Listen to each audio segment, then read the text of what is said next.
Hello, Mentorship Academy. I'm Jono Bixby, and a recent graduate of the University of New Hampshire with a degree in what I call life economics, otherwise known as biology. I originally began studying biology with aspirations of becoming a medical doctor. However, my experiences have altered my aspirations, and I now believe that the ultimate career for me is one of teaching and inspiring. This new understanding has come from my own inspiration of living out my dreams all day, every day. That is why I'm recording this video while on my post-graduation vacation to check off traveling to Ireland from my bucket list. However, traveling is not the point of this movie. It just happens to need to be made while I'm out on holiday. Busy life, but proof of my creativity on the fly, quite literally. Corny jokes aside, what I can bring to Mentorship Academy is the ideal of boundless possibility that can be achieved through connecting objectives to real-world Baton Rouge applications by fostering relationships between students, teachers, parents, and the surrounding community, to creating unique student-driven, real-world connecting, professional quality projects by developing a socially comfortable setting to encourage academic risk-taking, and through contributing to the community, she'll build a bridge between knowledge and its socially conscious use. Hi, here I'm in beautiful Doolin, Ireland, right near the Cliffs of Moher, which I've come to find out simply mean giant cliffs. As you can see, they don't lie.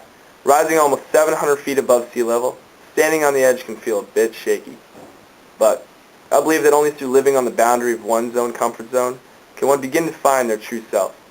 For me, I was fortunate enough to have been taught this ideal through sports, and school, hobbies, and activities that tested and pushed the boundaries of what I thought my body was capable of. I played soccer throughout my entire life. I was never the top recruit and played in leagues, as my coach called it, not for the Golden Cup, but for the wooden spoon. Success breeds success, and as we began winning, we became more confident in each other's abilities. We began setting team practice and game goals, and over 2 seasons we went from playing for that wooden spoon to playing in the national tournament of premier teams to finish 6th in the country. I finished playing soccer in high school and picked up rugby for the first time in my life during my freshman year at UNH. Because of my team's belief in me, my confidence in myself grew, and went from not even knowing how to hold or throw the rugby ball to a starting player for the UNH Division I rugby team. And at the end of the season, I was awarded the 2006's Rookie of the Year award, which was completely unexpected and completely because of good teamwork. Also during my freshman year, I joined a mediocre fraternity, which ended up turning into being the most influential experience in my development as a leader. I saw glimpses of our group's potential and the collective talents of each individual member and was empowered to act. During my term as president of the fraternity, we began pushing the boundaries of potential and achieved enormous growth. We saw recruitment increases of almost 130%, philanthropic donation increases of over 380%, hourly community service increases of almost 200%, and the achievement of 100% of our year-end goals. We turned our organization around from a barely recognizable local fraternity into a powerhouse, nationally competitive model organization.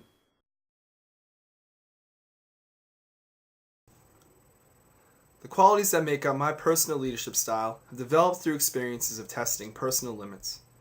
The idea lies in the practice of overcoming a fear, big or small, on a daily basis. I guess my leadership style is best stated in Steve Farber's book, The Radical Leap, where one must do what they love to do in the service of those who love what they do, as only love can breed the energy that allows the audacious to be achieved, and that only through achieving those audacious endeavors will that love be proven and can permeate amongst those that work for that common cause. I further believe other things that a leader must possess, such as humility, or the idea that when things go well, it's always to the credit of others, and when things don't go so well, the fault rests on the leader. As well as transparency, or a simple, basic, and open honesty in the constant pursuit of improving.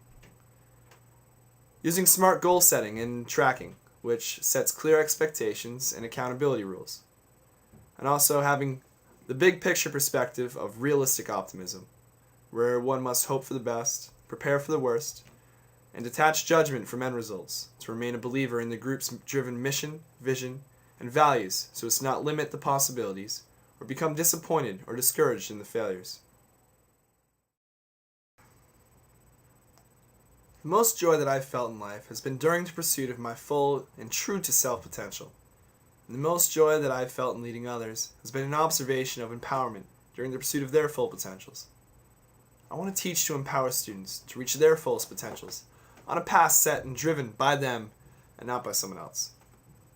I want to teach chemistry and the sciences, as I believe that only through understanding the mechanisms and laws that govern life at its most fundamental levels can we holistically understand how our greater society works.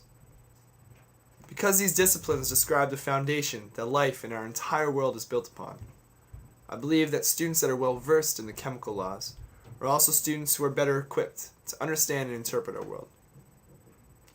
Teach for America is providing for me the opportunity to empower and share this perspective. I just so happen to be able to do this in the very unique and fascinating city of Baton Rouge. And for students that may not have been as fortunate to have had the mentors and role models that have inspired and empowered me to become the person that I am today.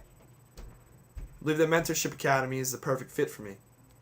As in my experience, empowerment has best been achieved using a philosophy of leading by example and teaching through a project-based approach. Further, I believe the Mentorship Academy's radical, boundary-pushing approach to education in Louisiana will inspire me and act as a role model for others to reach past the currently defined possibilities.